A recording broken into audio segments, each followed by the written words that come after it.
એકમાત્ર ગ્રહ છે. પૃથ્વી ઉપર જલાવરણ, મૃદાવરણ અને વાતાવરણ એમ ત્રણેય આવરણ આવેલા છે. આપણને પ્રશ્ન થાય મિત્રો કે બીજા બધા સૂર્યમંડળના જે પણ તારાઓ છે એમાં સજીવ સૃષ્ટિ કેમ નથી?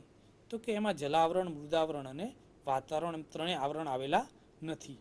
આ પૃથ્વીની સપાટી ઉપર 71% પાણી છે અને 29% જે ભાગ વધે છે એમાં ભૂખંડો આવેલા છે મિત્રો. પૃથ્વીના વાતાવરણમાં આશરે 78% નાઇટ્રોજન, 21% ઓક્સિજન, 0.03% કાર્બન ડાયોક્સાઇડ અને અન્ય વાયુઓ આવેલા છે. પૃથ્વી આકાશમાં જોતા ભૂરાશ પડતી દેખાય છે. પૃથ્વીને એક ઉપગ્રહ છે જેને આપણે ચંદ્ર તરીકે ઓળખીએ છીએ અને બહુ પ્રચલિત નામ છે મિત્રો, એને આપણે કહીએ છીએ ચાંદા મામા. શુક્ર સૂર્યની બીજા સ્થાને આવેલો ગ્રહ છે. શુક્ર પૃથ્વીની સૌથી નજીકનો ગ્રહ છે. શુક્ર આંતરિક ગ્રહ છે. શુક્રને કોઈ ઉપગ્રહ નથી. શુક્ર સૌથી તેજસ્વી દેખાતો ગ્રહ છે. શુક્ર સૂર્યોદય પહેલાં પૂર્વ દિશામાં અને સૂર્યાસ્ત પછી પશ્ચિમ દિશામાં નરી આંખે જોઈ શકાય છે. એટલે આકાશમાં આપણે જોઈએ મિત્રો તો સૌથી જે આપણને તેજસ્વી દેખાય તો આપણે એને કહીએ કે આ શુક્ર ગ્રહ છે. શુક્ર પોતાની ધરી ઉપર સૌથી ધીમો ફરે છે મિત્રો, આ ખાસ ધ્યાન રાખીશું. શુક્ર પોતાની ધરી ઉપર સૌથી ધીમે ફરે છે. તે એક ધરી ભ્રમણ કરતાં 243 દિવસ જેટલો સમય લે છે. શુક્રનો ધરી ભ્રમણ સમય તેના સૂર્યની આસપાસના પરિક્રમણ સમય કરતાં પણ ઓછો છે. શુક્ર ઉપર અતિ ઘટ્ટ વાતાવરણ આવેલું છે જેમાં 97% કાર્બન ડાયોક્સાઇડ આવેલું છે. શુક્રની સપાટી પરનું વાતાવરણનું દબાણ પૃથ્વીની સપાટી પરના વાતાવરણના દબાણ કરતાં 100 ગણું વધારે છે. શુક્ર પ્રસંગોપાત સૂર્યની સપાટી પર અધિક્રમણ કરતો જણાય છે મિત્રો આપણને. બીજો ગ્રહ આપણે જોઈએ છે મંગળ. મંગળ લાલ રંગનો ગ્રહ છે. તે પૃથ્વી કરતાં લગભગ અડધો વ્યાસ ધરાવે છે. મંગળનો ધરી ભ્રમણ સમય 24 કલાક અને 37 મિનિટ છે. મંગળ પરનો દિવસ પૃથ્વીના દિવસ કરતાં 41 મિનિટ મોટો છે. મંગળની સપાટી ઉપર સપાટ મેદાનો, ખડકો, પર્વતો, જ્વાળામુખી, ઊંડી ખીણો, સુકાઈ ગયેલી નદીઓના પટો મિત્રો જોવા મળે છે. મંગળ ઉપર ધ્રુવ પ્રદેશમાં બરફ સ્વરૂપે પાણી સંગ્રહાયેલું છે. મંગળ પર આછું પાતળું વાતાવરણ છે. મંગળ ઉપર દિવસ દરમિયાન વધુમાં વધુ 10°C અને રાત્રિ દરમિયાન ઓછામાં ઓછું -100°C છે. મંગળને ફોબોસ અને ડીમોસ નામના 2 ઉપગ્રહો આવેલા છે. પછી જોઈએ છે ગુરુ. નામ પ્રમાણે મિત્રો ગુરુ છે. ગુરુ આપણા સૂર્યમંડળનો સૌથી મોટો ગ્રહ છે. ગુરુ એ પૃથ્વીના કદ કરતાં કેટલા ગણો મોટો છે મિત્રો? 1400 ગણો મોટો છે. ગુરુ ઉપર મુખ્યત્વે હાઇડ્રોજન અને હિલિયમ જેવા વાયુ આવેલા છે. ગુરુની સપાટી પર પૃથ્વીના વ્યાસ કરતાં બમણા વ્યાસનો એક વિશાળ લાલાશ પડતો લંબગોળ ડાઘ જોવા મળે છે. ગુરુને કુલ 28 ઉપગ્રહ આવેલા છે. ગુરુના 4 મોટા ઉપગ્રહ અને ગેલિયન અને સેટેલાઇટ્સ તરીકે ઓળખાય છે મિત્રો એના. પછી આપણે જોઈએ છે શનિ. શનિ એ ગુરુ પછીના બીજા ક્રમનો સૌથી મોટો ગ્રહ છે. શનિ એ પૃથ્વી કરતાં કદમાં લગભગ 850 ગણો મોટો છે. શનિની ફરતે પહોળા તેજસ્વી વલયો આવેલા છે જેને ટેલિસ્કોપની મદદથી જોઈ શકાય છે. શનિ સૌથી ઓછી ઘનતા ધરાવતો ગ્રહ છે. શનિને સૌથી વધુ 30 ઉપગ્રહ છે. શનિનો એક મોટો ઉપગ્રહ ટાઇટન આપણા ચંદ્ર કરતાં પણ વધારે વ્યાસ ધરાવે છે તથા નોંધપાત્ર વાતાવરણ ધરાવે છે. યુરેનસ. યુરેનસ ભૂરાશ પડતા લીલા રંગનો ગ્રહ છે. યુરેનસની આસપાસ ખૂબ ઓછી પહોળાઈ ધરાવતા 9 વલયો આવેલા છે. યુરેનસ 21 ઉપગ્રહ ધરાવે છે. યુરેનસ પોતાની ધરી ઉપર પૂર્વથી પશ્ચિમ દિશામાં ફરે છે. તેથી ત્યાં સૂર્ય પશ્ચિમ દિશામાં ઉગે છે. તે સૂર્યની ભ્રમણ કક્ષાના સમતલમાં લંબ સાથે 82° ખૂણો બનાવતી ધરી ઉપર ભ્રમણ કરે છે. નેપચ્યુન મિત્રો. નેપચ્યુન ભૂરાશ પડતો ગ્રહ છે. નેપચ્યુનને 2 તેજસ્વી અને 2 ઝાંખા એમ કુલ 4 વલયો ધરાવે છે. તેના વાતાવરણની બાહ્ય સપાટી પર એક વિશાળ ભૂરા લંબગોળ ડાઘ જોવા મળે છે. નેપચ્યુનને 8 ઉપગ્રહ છે. નેપચ્યુનની કક્ષાની બહાર એક પટ્ટા જેવો વિસ્તાર આવે છે. એ આશરે 100 કિલોમીટર રેખીય પરિમાણ ધરાવતો અનિયમિત આકારનો અને બર્ફીલા પદાર્થ સૂર્યની ફરતે કક્ષામાં ઘૂમતો હોય છે. ટ્રાન્સ નેપચ્યુન ઓબ્જેક્ટ્સ તરીકે ઓળખવામાં આવે છે મિત્રો. એને આપણે લઘુગ્રહ જોઈશું કે લઘુગ્રહ મિત્રો કોને કહીશું? તો કે સૂર્યમંડળના નિર્માણ વખતે ગ્રહ બનવામાં નિષ્ફળ નીવડેલા નાના નાના ખડકોને લઘુગ્રહ કહે છે. લઘુગ્રહો મંગળ અને ગુરુ વચ્ચેના પટ્ટામાં આવેલા હોય છે. લઘુગ્રહો સૂર્યની આસપાસ પરિક્રમણ કરે છે. પ્લુટો. પ્લુટો સૂર્યની સૌથી દૂરનો ગ્રહ છે. પ્લુટો સૌથી નાનો ગ્રહ છે. પ્લુટોની સપાટી પર બરફ આચ્છાદિત છે. પ્લુટોના વાતાવરણમાં મુખ્યત્વે મિથેન વાયુ છે. પ્લુટોને એક સેરોન નામનો ઉપગ્રહ છે. પ્લુટો સૂર્યની આસપાસ પરિક્રમણનો સમય સૌથી વધારે છે.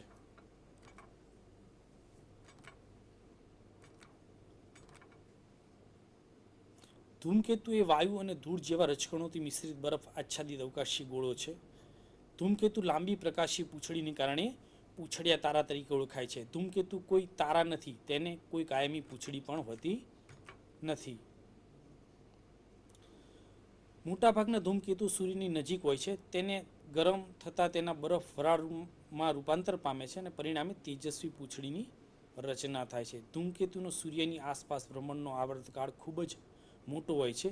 હીલીનો ધૂમકેતુ દર 76 વર્ષે સૂર્યની નજીક આવે છે.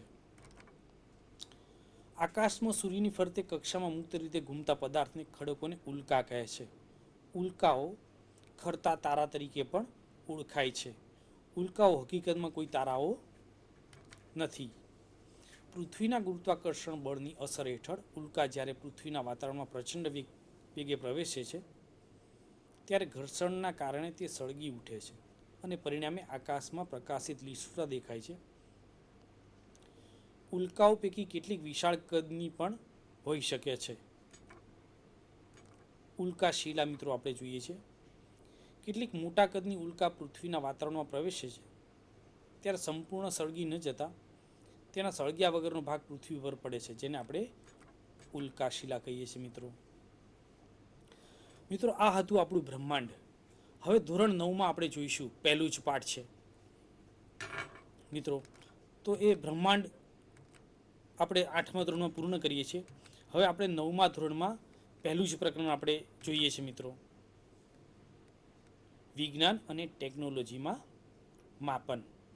એટલે આપણે જ્યારે પણ વ્યવહારમાં જઈએ તો કોઈની વસ્તુની આપણે ઊંચાઈ માપીએ, વજન માપીએ છીએ અથવા તો અંતર માપીએ છીએ તો એનો આપણે ઇતિહાસ મિત્રો સમજીએ કે કેવી રીતે અને ક્યાં ક્યાં એનો ઉપયોગ થાય છે. મતલબ ગુજરાતમાં આપણે અહીંયા બેઠા છીએ અને આપણે કિલોમીટરમાં માપીએ છીએ અંતર, તો બીજા બધા દેશોમાં શું થતું હશે, બીજા બધા રાજ્યોમાં શું પરિસ્થિતિ હશે, તો એનો અભ્યાસ કરીએ અને સેના ઉપરથી એનો ઇતિહાસ રચાયો છે કે એનું માપન કેવી રીતે થાય છે.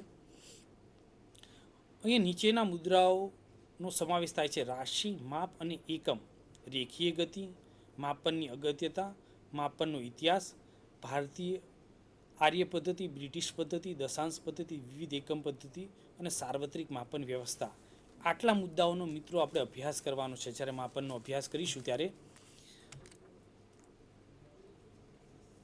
આંતરરાષ્ટ્રીય એકમ પદ્ધતિ પ્રમાણિત ગુણવત્તાની જાળવણી થાય એટલા માટે આ માપનની આવશ્યકતા પડી છે. પહેલાં આપણે મિત્રો રાશિ એટલે શું એ જોઈશું. વિજ્ઞાન અને ટેકનોલોજીના અભ્યાસમાં કોઈ પણ દ્રવ્ય, વિકિરણ કે ઘટનાને માપી શકાય તેવી લાક્ષણિકતાને રાશિ કહે છે. રાશિના ઉદાહરણ આપણે લઈએ મિત્રો કે લંબાઈ માપવી છે, દળ, કદ, ઘનતા, સમય, ઝડપ કે વેગ, પ્રવેગ, વેગમાન, તાપમાન, વિદ્યુત પ્રવાહ, દ્રવ્યનો જથ્થો અને આવી અનેક રાશિઓને વિજ્ઞાનના અભ્યાસમાં ઉપયોગ કરવામાં આવે છે. તો પહેલાં આપણે જોઈએ કે આનું માપન કેવી રીતે થાય. તો માપન એટલે શું, પહેલો પ્રશ્ન છે મિત્રો. માપનની પ્રક્રિયા એ સરખામણીની પ્રક્રિયા છે. કોઈ રાશિ પ્રમાણભૂત માપ કરતાં કેટલા ગણી છે, કેટલામાં ભાગની છે, તેને રાશિનું માપન કહે છે. અથવા એને કહીએ માપનનું બીજો અર્થ શું કે આપેલી રાશિનું તેના પ્રમાણભૂત એકમના પદોમાં મૂલ્ય મેળવવાની પ્રક્રિયાને માપન કહે છે. મિત્રો, એકમ એટલે શું? તો આપેલી રાશિના વિશ્વસનીય, ચોક્કસ અને નિયત કરેલા સર્વસ્વીકૃત પ્રમાણભૂત માપને તે રાશિનો એકમ કહે છે. અથવા ઉપયોગમાં લીધેલા પ્રમાણભૂત માપને તે રાશિનો એકમ કહે છે.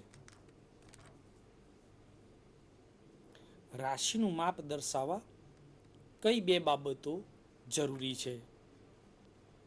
તો મિત્રો, પહેલું છે રાશિનું માપન અને બીજું છે ઉપયોગમાં લીધેલું પ્રમાણભૂત માપ.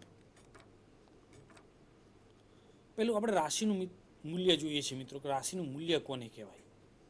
તો રાશિનું માપન મેળવવા માટે તે રાશિ પ્રમાણભૂત માપ કરતાં કેટલા ગણી છે, કેટલામાં ભાગની છે, તે જાણવું જરૂરી છે. રાશિનું માપન મેળવવા માટે ઉપયોગમાં લીધેલા પ્રમાણભૂત માપને તે રાશિનો એકમ કહે છે. રાશિનો એકમ કોને કહેવાય? તો કે રાશિનું માપ મેળવવા માટે ઉપયોગમાં લીધેલા પ્રમાણભૂત માપને તે રાશિનો એકમ કહે છે. મેટ્રોલોજી એટલે શું? તો મેટ્રોલોજી એટલે માપન વિજ્ઞાન. વિજ્ઞાનની એવી શાખા કે જેમાં માપનનો વૈજ્ઞાનિક અભ્યાસ કરવામાં આવે છે, જે મેટ્રોલોજી કહે છે.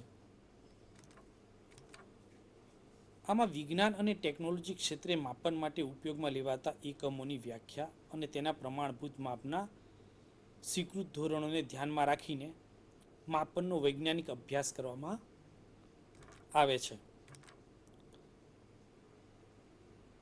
આર્ય પદ્ધતિ એટલે શું? તો કે આર્ય લોકો દ્વારા વપરાતી પદ્ધતિને આર્યન પદ્ધતિ તરીકે ઓળખવામાં આવે છે. પ્રાચીન ભારતમાં પહેલા આ પદ્ધતિ વપરાતી હતી. તેનામાં લંબાઈના એકમો કેવા હતા? તો કે વેંત આપણે કહેતા, હાથ કહેતા, દંડ, કોષ, યોજન જેવા હતા. દળનો એકમ શું? તો કે તોલો, છંટકાવ, શેર, મણ. સમય કેવા? તો કે વીપળ, પળ, ઘડી ઇત્યાદિ. ટેકનોલોજીના વિકાસમાં સૌપ્રથમ ઇંગ્લેન્ડના ઇતિહાસમાં ઈસવીસન 1588માં માપન માટે FPS પદ્ધતિ અસ્તિત્વમાં આવી. હવે મિત્રો, આપણને એમ થાય કે FPS પદ્ધતિ એટલે શું? તો F એટલે ફૂટ, P એટલે પાઉન્ડ અને S એટલે સેકન્ડ. FPS પદ્ધતિનું આખું નામ મિત્રો આપણે જોઈએ છે. F ને આપણે ફૂટ કીધું, P ને પાઉન્ડ અને S ને આપણે સેકન્ડ કહીએ છીએ. આધુનિક માપન પદ્ધતિ સૌપ્રથમ ક્યારે અને કયા દેશમાં અમલમાં આવી? તો આધુનિક આંતરરાષ્ટ્રીય માપન પદ્ધતિ, માપનની દશાંશ પદ્ધતિ સૌપ્રથમ ઈસવીસન 1795માં ફ્રાન્સમાં અમલમાં આવી. મેટ્રિક એકમ પદ્ધતિ કઈ કઈ પદ્ધતિઓનો સમાવેશ કરવામાં આવે છે? MKS પદ્ધતિ આપણે કહીએ છીએ. મૂળભૂત 3 રાશિઓ, લંબાઈ, દળ અને સમય. એના એકમો કયા મિત્રો? તો લંબાઈનો એકમ મીટર, દળનો કિલોગ્રામ અને સમયનો સેકન્ડ. એ જ રીતે CGS પદ્ધતિ જોઈએ છે. એમાં પણ 3 રાશિ, લંબાઈ, દળ અને સમય. એના એકમો કયા? સેન્ટીમીટર, ગ્રામ અને સેકન્ડ. વિવિધ રાશિઓની માપન કરવાની જરૂરિયાતો શું છે? તો વિજ્ઞાનના અભ્યાસમાં કુદરતના નિયમો અને સિદ્ધાંતોનું ગુણાત્મક અને સંખ્યાત્મક વર્ણન કરવામાં આવે છે. આ સંખ્યાત્મક વર્ણન કરવા માટે વિવિધ રાશિઓનું માપન કરવું જરૂરી છે. એમાં થાય પ્રમાણભૂત એકમ એટલે શું મિત્રો? તો આ જે શબ્દ આવે છે, માપનની પ્રક્રિયામાં જે તે રાશિ માટે નક્કી કરેલા સર્વસ્વીકૃત અને સુનિશ્ચિત એવા પ્રમાણભૂત અને વિશ્વાસપાત્ર માપનને તે રાશિનો પ્રમાણભૂત એકમ કહે છે. રાશિનું માપન દર્શાવવા માટે કઈ બે બાબતો જરૂરી છે? તો રાશિનું માપન દર્શાવવા માટે કઈ બાબત જરૂરી છે? તો કે સૌ પ્રથમ રાશિનું માપ તેના પ્રમાણભૂત એકમ કરતાં કેટલા ગણું છે કે કેટલામાં ભાગનું છે તે દર્શાવતો આંક, એને આપણે કહીએ છીએ મિત્રો રાશિ આંક. રાશિ માપન માટે બીજો મુદ્દો કયો? તો કે રાશિના મૂલ્યની સાથે તેની પ્રમાણભૂત એકમ દર્શાવવો જરૂરી છે. પ્રાચીન કાળમાં લંબાઈના માપન માટે શેનો ઉપયોગ કરવામાં આવતો હતો? તો પ્રાચીન કાળમાં લંબાઈના માપન માટે આપણે આંગળીઓના વીંઠા, આંગળી, વેત, હાથ પગના પંજાની લંબાઈ, પગલાની લંબાઈ વગેરેનો ઉપયોગ કરતા આવતા હતા આપણે મિત્રો. આપણને પ્રશ્ન થાય મિત્રો, ભારતમાં આ મેટ્રિક એકમ પદ્ધતિ ક્યારથી અમલમાં આવી? તો ભારત સરકારે ઈસવીસન 1956થી મેટ્રિક એકમ પદ્ધતિનો કાયદેસર સ્વીકાર કર્યો. ત્યારથી મેટ્રિક એકમ પદ્ધતિ અમલમાં આવી. એમાં આ જે પહેલાં આપણે જોયું કે એફપીએસ પદ્ધતિ એ બ્રિટિશ પદ્ધતિ છે, સીજીએસ પદ્ધતિ અને એમકેએસ પદ્ધતિ એ મેટ્રિક પદ્ધતિ છે, એમકેએસ પદ્ધતિ જ્યોર્જ પદ્ધતિ છે. માપન માટેની આધુનિક પદ્ધતિઓના નામ આપણે જોઈએ તો જે નામ જોયા આપણે એમાં આંતરરાષ્ટ્રીય એકમ પદ્ધતિમાં કેટલી અને કઈ રાશિઓ મૂળભૂત રાશિઓ તરીકે સ્વીકારવામાં આવે છે? તો એસઆઈ એકમ પદ્ધતિમાં 7 રાશિઓ છે: લંબાઈ, દળ, સમય, વિદ્યુત પ્રવાહ, થર્મોડાયનેમિક્સ, તાપમાન, જ્યોતિ તીવ્રતા અને દ્રવ્યનો જથ્થો મૂળભૂત રાશિઓ તરીકે સ્વીકારવામાં આવેલો છે. ભારતમાં એસઆઈ એકમોના સ્વીકૃત પ્રમાણભૂત માપની જાળવણીની જવાબદારી કોણ સંભાળે છે એવો પ્રશ્ન થાય તો નવી દિલ્હી ખાતે આવેલી રાષ્ટ્રીય ભૌતિક વિજ્ઞાન પ્રયોગશાળા છે, એને આપણે ટૂંકમાં કહીએ છીએ એનપીએલ, સંભાળે છે. આંતરરાષ્ટ્રીય પ્રમાણીકરણ સંગઠન આઈએસઓ નું કાર્યક્ષેત્ર શું છે? તો એ એકમ પ્રમાણભૂત માપની પરિશુદ્ધતા અને એકસૂત્રતા જળવાય એ એનું કાર્ય છે મિત્રો. આપણે આ પહેલું જોયું, 9માનું પહેલું પ્રકરણ જોયું કે ભારતમાં, બ્રિટનમાં, યુરોપમાં અને વર્લ્ડ લેવલે કયા કયા માપોથી આપણે એને જોતા હતા મિત્રો. બહુ સરળ અને સહજ બે પાઠ હતા, બ્રહ્માંડ અને માપન પદ્ધતિ. તમે બધાને મિત્રો સમજણ પડી હશે. કંઈ પણ પ્રશ્ન મૂંઝવતા હોય તો અમારા ટોલ ફ્રી નંબર ઉપર આપ જણાવશો. ધન્યવાદ. હિતેન્દ્રસિંહભાઈ, આપે અમારા ધોરણ 8ના વિદ્યાર્થીઓને બ્રહ્માંડ અને ધોરણ 9ના વિદ્યાર્થીઓને વિજ્ઞાન